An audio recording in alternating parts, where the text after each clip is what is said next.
हे तिसरे त्या जेव्हा उभे राहिले त्यावेळी मी इथे मला गावाकडे लोकांनी आणलं. इथे सुद्धा मनापासून जनसेवा करण्याचं बिद हाती घेतलं. आजपर्यंत 34 वर्ष राजकारणामध्ये महाराष्ट्राच्या पटलावर अशी कोणी व्यक्ती नाही कुठल्या पक्षाची जी म्हणेल की ताई, त्या ताईला ज्या प्रेमाने हाक मारतात, मग तो कोणताही पक्षाचा व्यक्ती असो. मी कधी विचारलं नाही की दादा तू कुठल्या पक्षाचा आहे, तुझं काम कसं करायचं आहे, तो कुठल्या जातीचा, कुठल्या धर्माचा, कुठल्या पंथाचा, मला त्याच्याशी घेणं देणं नाही. माणूस आला तर तो रिकाम्या हाती गेला नाही पाहिजे, त्याची आपण काम केलं पाहिजे. आणि तेच संस्कार या ठिकाणी माझ्या कार्यकर्त्यांवर आहे. त्यामुळे या ठिकाणी पंडित असेल, महेंद्र असेल, त्या काळामध्ये खरोखरच 14 वर्षापूर्वी काहीच नव्हतं.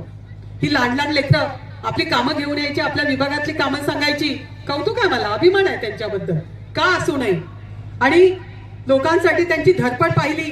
या गावचा विकास, या विकासाचा ध्यास महेंद्राने घेतला. पण महेंद्र आणि पंडित जेव्हा तुम्ही बोलताय तेव्हा तुम्ही विसरताय की आता 2 मॅडम आहेत या ठिकाणी. मेमाने मॅडम पण आहेत आणि रेश्मा मॅडम पण आहेत. त्या आता रिंगणात आहेत आणि त्यांनी साथ दिल्याशिवाय यांनी काय एवढा मोठा इतिहास घडवलेला नाही. त्याची घरची अर्धांगणी काय डॉक्टर साहेब तुम्ही म्हणाल का मॅडम शिवाय तुम्ही परिपूर्ण आहात? हो बिलकुल नाही. बघा म्हणजे होम डिपार्टमेंटची तेवढी भीती असते बरं का. आणि होम डिपार्टमेंट साथ देतो. तुमच्या प्रत्यक्ष आलेल्या कार्यकर्त्याला चहा करून देणं, त्याला जेवायला घालणं, त्याला अतिथी देवभाव म्हणणं. आणि म्हणून तुमच्याबद्दलचा विश्वास लोकांचा वाढतो. अशोक शेठ बरोबर ना, घरच्यांनी तेवढं केलं पाहिजे ना. आमची वहिनी करते म्हणून तुमचा मान तेवढा मोठा, गावात सन्मान तेवढा मोठा. काय पदू भैया आल्याला तुला शोधत होती. या ठिकाणी खरोखरच संतीला इतके भाऊ आहेत महेंद्राच्या, कुटुंब फार मोठं आहे. या ठिकाणी मला वाटतं कुंकर गेले काय आहेत ना, अण्णा आहेत, बापू आहे, खूप मोठं कुटुंब आहे. आणि पहिल्यापासून साथ आहे. साथ कधी मिळते? इथं झाले 2 भाऊ असले ना, मला तर कंटाळा येऊन जातो. त्या शेताच्या कोपरा, तो काय म्हणतात त्याला, नाही जो बांध आहे तो पण कोरायचं काम करतात.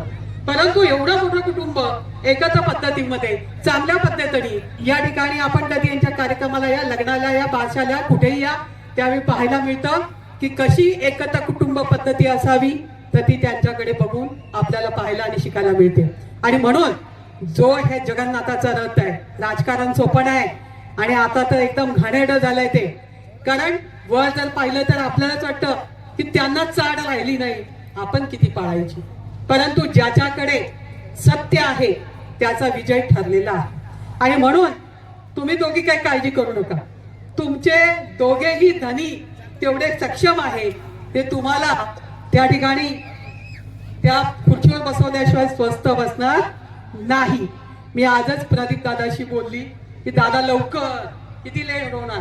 कारण आज आमची कोर कमिटीची बैठक होती. चंद्रकांत दादा सगळेच होते, सगळे त्या ठिकाणी मुरली अण्णापासून सगळे उपस्थित होते. मी दादा सांगितलं, ते म्हणजे उद्याचा दिवस फक्त आमच्याकडे द्या, परवापासून मी तयारीला लागतो आणि तालुक्यात येतो. आणि म्हणून या ठिकाणी विचार मंथन झालं पाहिजे. शब्द कोणी द्यावा, कोणी करावं, मी आतापर्यंत दिलाय, मी केलाय. आता सुद्धा पक्षाकडनं या ठिकाणी पक्षाच्या श्रेष्ठींकडनं आपल्याला ज्या पद्धतीने लढा द्यायचा आहे तो लढा देत असताना खरोखर सगळ्यांना विचारल्यासारखं एकत्र कुटुंब पद्धतीसारखं आपण वागलो तर आज जसा महाराष्ट्रात जल्लोष झालाय, महाराष्ट्रातल्या सगळ्या विभागात जो आनंद पाहायला मिळतोय तो अगदी वेगळा आहे. मी पुण्यात होती, परंतु मला ठाऊक होतं का हा वाढदिवस माझ्या ज्याने टाळता येणार नाही. महेंद्रासाठी नाही. आता बघा मी तिथे कोणाला बसवलंय, साईसाठी. साई म्हणजे आमचा साईच आहे. त्याच्या मनातलं स्वप्न की ताई आमदार झाली पाहिजे, हे एवढ्याशा लेकरांनी स्वप्न बघावं. कधी तो 5 वर्षाचा नव्हता तेव्हापासून. आताच 2 दिवसापूर्वी एका शिक्षिकेने वर्गात विचारलं आमच्या गणेशच्या मुलाला, अगदी एवढासाच आहे, 5वीला गेलाय आत्ताच. तर त्याला विचारलं की बाबा रे तुला काय व्हायचंय पुढे, तोंडला काय व्हायचंय, शिकून काय व्हायचंय. नाना बोलले म्हणून मी उत्तर देते. त्याने सांगितलं मला पहिलं सरपंच व्हायचं. ते एवढंस पिल्लू ते ते एवढा दिमागात सांगतात. गाड्या निघाल्या की सगळ्यात पहिला तो गाडीत जाऊन बसतो. संध्याकाळी प्रचाराला सुद्धा किती वाजता आलं तरी तो म्हणजे एवढा 10वी निवडणूक आहे माझी. ही माझी 10वी निवडणूक आहे आणि शेवटची निवडणूक आहे. याचं कारण असं आहे की मी 5 वेळा, 5व्यांदा आता जिल्हा परिषदेमध्ये आहे आणि 4 वेळा विधानसभा लढलेली आहे. 5वी वेळ देवेंद्रजींच्या आग्रहाखातर मला पुणे पीडीसी बँक लढवावी लागली. म्हणजे ही 10वी निवडणूक माझी स्वतःची आहे. म्हणून मला चांगलं राजकारणातली माहिती आहे. जसं प्रमोद महाजन, जयवंतीबेन, किरीट सोमय्या यांच्या निवडणुका लढवल्या, मनोज कोटक यांच्यासाठी जशी धावली तशीच माझ्याही या लेकरांसाठी तुमच्या सर्वांचे आशीर्वाद पाहिजे. तो वाढदिवसाचा आशीर्वाद काय असेल तर तुमच्या सगळ्यांची साथ असेल. देणार ना सगळे? महिला साथ देणार ना सगळे? नक्की सगळ्यांची साथ या ठिकाणी लाभली पाहिजे. हेच वाढदिवसाचं बक्षीस असणार आहे, हीच वाढदिवसाची भेट असणार आहे आणि ती आपण त्यांना द्याल. पत्रकार मित्रांनी देखील नोंद घ्यावी. या ठिकाणी आपण बोलवलं, माझं सारखं लक्ष महिलांकडे. थंडीचे दिवस आहेत, त्यांना घरी लवकर जायचंय. माझ्या ज्येष्ठांकडे त्यांना देखील जायचंय आणि तरुण उभं राहून राहून कंटाळलेले. त्यामुळे जादाचा वेळ न घेता मी असं म्हणेन, मंचावरील आणि खालचे सगळ्यांच्या वतीने आमच्या महेंद्राला आणि साईला वाढदिवसाच्या लाख लाख शुभेच्छा. आप जियो हजारो साल, साल के दिनों 50,000. आणि त्याच्यासाठी एकच शेअर म्हणेन, खुद को कर बुलंद इतना, बंदे खुद को कर बुलंद इतना कि खुदा भी बंदे से पूछे कि बता तेरी अजा क्या है.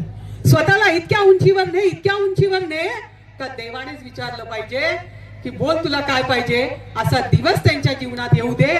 आणि सायलीताई तुमच्यासाठी सुद्धा तसंच म्हणेन. तुमच्या टीमला माझ्या लाख लाख शुभेच्छा. जय हिंद, जय महाराष्ट्र. राज्यात असलेले गव्हर्नमेंटमध्ये मग या ठिकाणी पालकमंत्री असतील अजितजी पवार, या ठिकाणी एकनाथजी शिंदे आणि त्याचबरोबर सगळ्यांचे प्रमुख म्हणजे आपले प्रमुख मुख्यमंत्री देवाभाऊ फडणवीस, त्यांना देखील आजच्या दिवसाच्या शुभेच्छा. आणि इकडे सुद्धा आमच्या या दोघांनाही लाख लाख शुभेच्छा त्यांच्या वतीने देते आणि माझ्या शब्दांना विराम देते. जय हिंद, जय महाराष्ट्र, जय श्रीराम.